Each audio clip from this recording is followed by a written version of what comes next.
Hey guys, it's Kelsey and I'm back with another scrapbooking process video. So this one is for the Secret at Secret Kit Club party weekend. This one's called the M&M Challenge. I believe it was a flash challenge set by Christina for us to be using at least two things that started with the same letter. So we could pick any letter. If you could use T, you could do tags and something else that starts with a T, twine maybe. So I'm kind of thinking about yellows, I'm thinking about blacks and grays, I'm thinking about maybe using the color, the word or the letter that starts with one of the colors I'm using and then pulling in one other thing. So right away I have this gray paper, so I'm thinking I could do gray and gingham. I have this yellow and I have a photo of Nikki, which is a yellow lab, so I think I could do the color yellow and the photo subject, which is yellow lab. So I'm kind of working with those two letters, but we really only needed to do one, just so long as we were using two products or elements that started with that same letter. So I think I have this challenge pretty much covered. Now it's just trying to design it. So you guys have seen a couple pages of Baldwin. I've kind of gone over that, how I had to switch with Billy and another dog so that each trainer could evaluate the other dog and see how the other dog did with another person. But what you did not know was that was Billy's second switch. This was Billy's first switch, in which I switched Billy with this dog. Her name is Nikki. She was also wonderful, super easy dog to have. But Billy, I don't want to say failed that switch, but did not get on with the other trainer. I think the other trainer, because Billy does have so much energy, she really tried to wrangle him a little bit, think too aggressively, or sternly I should say, not aggressively, but it really had a negative effect on him where it made him more anxious, and he already kind of had separation anxiety because he was very closely bonded to me, so already having to switch and work with another person was difficult for him, but something he needed to do if he was going to be paired with a person in need, to be a guide dog, obviously. So it just did not work out, and they decided to give him one more chance, pairing him with a different trainer who worked in a different way, and that's when he did wonderful. When we switched with Baldwin, he did great with the other trainer, and then of course passed and went on to New York, where then he was fired at that point. But this photo is from when I had Nikki during our switch and we had to go to one of the guide dog meetings. We have to go to monthly meetings to do training, and so they can see what issues you're having with the dog or what you need to work on, what you're doing good at. It's also a really good experience for the dogs to be around the other dogs and other people, and we always switch within the meetings so they can work with other people as well. So yeah, this is what the page is about. Just wanted to give you a little preference because I know you may not recognize this dog. It's not Baldwin, it's not Billy, it's Nikki. So she's a really, really good girl though. But yeah, so I definitely know I wanted to pull in the yellow. I wanted to pull in some gray. Wanted to pull in this black gingham that's in the collection. I had this scrap of the vellum gingham from one of the first layouts I think I did with this collection. So wanted to see if I could get that used up. I'm really just trying to figure out ways to stretch the supplies, though I know I want this yellow stripe to be on the background, but I have this strip of the vellum I'm thinking about running vertically along the whole page so that I could save a strip of this yellow stripe for another page. So you can see here where I took a scrap piece of black paper as my blanket, 12 by 12, and I will then piece all of these papers on top of it to create a new 12 by 12. This allows me to save a little bit of that striped yellow paper that would have been hidden behind this gingham here. You also saw me use a couple branding strips to create a little vertical border strip. So I took the gingham branding strip from one page and the solid yellow branding strip from another, and I just did a scallop border punch along either side of the yellow and then sandwiched the gingham piece between that, and I think that's a really sweet detail to have running up the side of the page. And then of course this vellum is not long enough to stretch down the entire page, so I'm just planning on having this big gray layer that's going to map my photo cover up a large portion of where that gingham would be so that I can stretch it to the bottom of the page. I do that a lot to try and make scraps work and appear bigger than they are. So I'm going to get all of this glued down. I did back this gingham in white so you could really see it. It definitely was going to get lost, especially going over the black here and then also the stripe. But you can see where I I intentionally didn't back the entire thing, so there's this thin layer on the right side of the vellum where it does go over this yellow, just because I wanted to give you that hint that it is vellum, it is a separate layer, and it is translucent. So I really liked that detail. It's very subtle, but it's enough where when I look at this page, I'm like, oh yeah, that's a vellum layer. That's a different texture. That's another detail. So yeah, this is the main design though. I really wanted this photo branching off of this big vertical column, and you can already see where I have a couple of the die cut ephemera pieces layered up that I'm planning on having in the upper right hand corner. I really wanted to use this gingham tag, same pattern as the ones I'm already using on this left side, and it also already has a yellow hole reinforcer, so perfect for this page.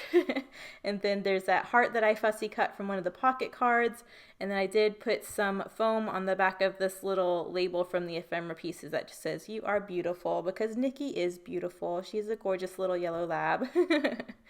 I also did some black and white twine in that tag too before I forget. So I guess that's 2 T things as well. I could have used T as my letter and had tag and twine.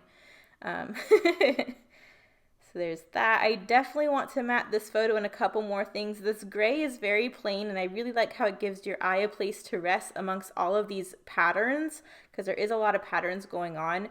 So I like this solid gray that's just a little bit of peace for your eyes to rest on. But I did want a couple layers behind the photo, so I did pull in a couple, or I think one, of the 6x6 papers that I got in the grab bag for Black Friday. So I just matted it in that yellow, and then I'm going to do a really skinny black matte as well, just to give it a little bit more definition and an extra layer. I also wanted to bring some black into the photo mats, because it just was getting lost amongst all the other bold black patterns, having the photo matted on a yellow and then a plain gray. So that little skinny black matte helps solidify that a little bit more. And then I'm going to gut this solid piece that's behind the photo so I can use that on another page. Really trying to be stingy this month with my papers. So but yeah, I'm going to get that glued down. I'm just going to make sure that tucks up under that vertical branding strip on the side so there's no gap showing. And then by the time all of this is glued down and said and done, it won't look like it's a bunch of scraps pieced together. So that's the goal. There we go. I also have a yellow branding strip that matches pretty closely the yellow I used to matte the photo. So I wanted to go ahead and get that branding strip used up as well. So I believe I cut that into a banner to have running below the photo. I'm trying to run with this L-style design where I have this vertical column and things branching off horizontally from there. So I really like that. I think that's a very popular go-to design for a lot of people. So that's kind of what I had in mind where I'm trying to build everything from. But definitely happy. I think I got like 3 branding strips used up on this one page. So that's super awesome, and only used one 12x12 and had a scrap I saved from that, and then used the rest of a vellum scrap from a previous page. So I think I'm being pretty good with being frugal, but also making complete pages, which is my goal this month. And then I also have these little black acetate hearts that come in the acetate bits and bobs this month. So I'm thinking, since I'm using yellow and black, that I'll try and get those on there as well. So you can see that horizontal strip of little black hearts. Definitely trying to already find a place for that. And then I just know that the acetate hearts that also came in that collection, I'm going to try and have in these 2 areas as well. So you can see I'm starting to layer those up. But I'm thinking I'll have the large black acetate heart by that tag cluster up there, and then I'll stagger the other 2 in another area. But I definitely wanted to use these matching black heart acetate elements together, so I need to find a place for that horizontal heart piece, because I think that's going to be the tricky one. I don't think I'll have a problem with the 3 individual hearts, because I'll just use those like I would enamel dots. So I decided to go ahead and use clear glue, and this is going to end up just going on the branding strip banner that's underneath the photo. It spans perfectly towards the edge of the photo, so I really like that. I think it's a nice subtle detail and brings that black down there, as well as those hearts that I'll be introducing everywhere else. So I think that looks really nice. I'm also going to get this yellow floral on here. So really quick, I'm just going to pop it up on some foam so that has some dimension as well. I wanted the dimension balanced as well as like the colors and patterns. And since I have the label in the upper right hand corner popped up on some foam, I wanted one of these elements on the other side of the page popped up as well. So this floral piece was perfect. It also fills in the gap where that little acetate row of black hearts didn't meet the edge of the photo. So that very conveniently filled in that gap as well, so that you don't know that. But we're going to get all of these foam pieces. There we go. And I just love that little bit of dimension. You may have seen recently, I've been cutting, it's been taking me a little long to back everything in foam because I've been cutting the foam itself in half. So the dimension isn't so great. So that's why that process is taking me a little longer. And then now I'm going in with my title. I wanted to label this GDF meeting, but I had mentioned on a previous layout, I only had one G left. But I was determined to call this GDF meeting. GDF stands for Guide Dog Foundation. This is one of the Guide Dog Foundation meetings, so that's what I wanted to call it. So I'm using Q's as my G's, and I'm just making the descender, the tip of the Q, run behind the photos, so you don't know if it's a Q or a G. Ideally, if it was a G, I would run the G on top of that layer so you can see it is an entire letter of a G. But seeing as I'm trying to hide the fact that it's a Q and not a G and make you pretend and read it like a G, I'm just hiding the descender behind these layers. So some people that might bother them, I know what it's supposed to say, and I think everyone else can figure it out. So that's my plan, and that's how I'm trying to get around the only having one G.